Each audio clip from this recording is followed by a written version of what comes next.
Hello friends, welcome to Chem Addict. Myself doctor Prerna Saxena. Friends, जैसे आपको पता है कि सीबीएसई अपने सिलेबस में कुछ परसेंटेज सिलेबस रिड्यूस करने वाला था। तो फ्रेंड्स, आज मेरे पास ये सीबीएसई के डॉक्यूमेंट्स हैं। इसमें ऑलमोस्ट 30% सिलेबस को रिड्यूस किया गया है। तो क्लास 11th और 12th के केमिस्ट्री सिलेबस में क्या क्या परसेंटेज ऑफ सिलेबस रिड्यूस हुआ है, इसकी इन्फॉर्मेशन देने के लिए आज मैं ये वीडियो बना रही हूँ। तो चलिए हम बात करते हैं कि किस टॉपिक से कितना पार्ट रिड्यूस हुआ है। तो देखते हैं हम कि क्लास 12th के केमिस्ट्री के सिलेबस से कितना परसेंट सिलेबस रिड्यूस हुआ है। Friends, in class 12 total number of chapters are 16. So reduce syllabus from lesson number 1, that is solid state, electrical charge and magnetic properties, band theory of metals, conductors, semiconductors and insulator, and N-type and P-type semiconductors. Chapter 2, solution से जो part reduce हुआ है, that is abnormal molecular mass and Van Hoff factor. Chapter 3 है electrochemistry. Electrochemistry से जो part reduce हुआ है friends, that is lead accumulator cell, fuel cell, corrosion, law of electrolysis, dry cell, electrolytic cell and galvanic cell.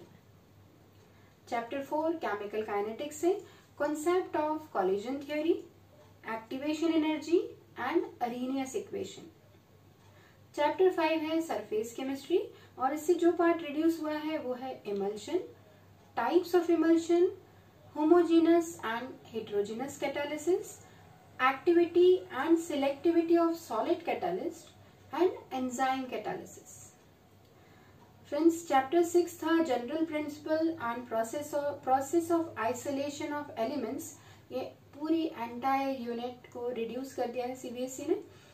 फिर chapter 7 पे आते हैं हम। चैप्टर 7 था पी ब्लॉक एलिमेंट और इस पी ब्लॉक एलिमेंट से बहुत सारा पार्ट फ्रेंड्स रिड्यूस हुआ है, that is preparation and properties of phosphine, sulphuric acid, industrial process of manufacture, oxides of nitrogen, phosphorus के allotropic form, compounds of phosphorus, preparation and properties of halides and oxo acids.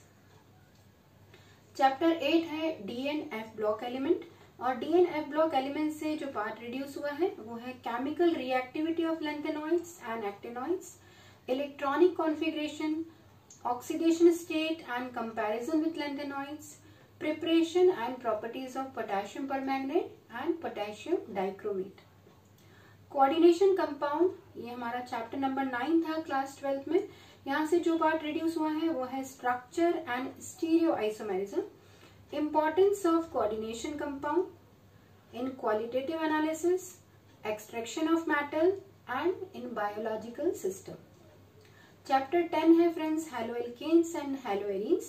यहाँ से जो part reduce हुआ है वो है uses of haloalkanes and haloarenes and environmental effect of dichloromethane, trichloromethane, tetrachloromethane, iodoform, freon and DDT। Alcohol, phenol and ether से जो part reduce हुआ है वो है uses with special reference to methanol and ethanol.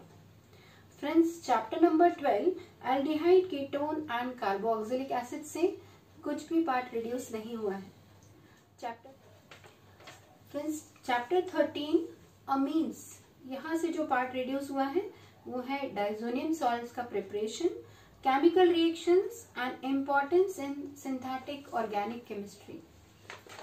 Chapter 14 है friends biomolecules और biomolecules से जो पार्ट सीबीएसई ने रिड्यूस किया है वो है ऑलिगोसेकेराइड्स। ऑलिगोसेकेराइड्स में सुक्रोज, लैक्टोज और माल्टोज और पॉलीसेकेराइड्स में स्टार्च, सेल्यूलोज और ग्लाइकोजन। इसके बाद है इंपॉर्टेंस ऑफ कार्बोहाइड्रेट्स, विटामिन्स का classification and function, enzymes, hormones and elementary idea excluding structure। Chapter 15 polymer और Chapter 16 chemistry in everyday life। ये दोनों चैप्टर्स को पूरा रिड्यूस कर दिया है सीबीएसई। तो फ्रेंड्स, अब टोटल मिला के हमारे पास हमको जो चैप्टर्स पढ़ने हैं क्लास 12th में वो है टोटल मिला के हमको अब चैप्टर्स का पढ़ना है हमको टोटल 13 चैप्टर्स, क्योंकि 3 चैप्टर्स पूरे रिड्यूस कर दिए हैं, general principle and process of isolation of elements. इसके बाद चैप्टर 15 पॉलीमर और chemistry in everyday life. So total chapters now in class 11 for this year it is 30. So that was all about reduction in syllabus. For further information and studies, keep watching CAM Addict and don't forget to like, share and subscribe. Thank you.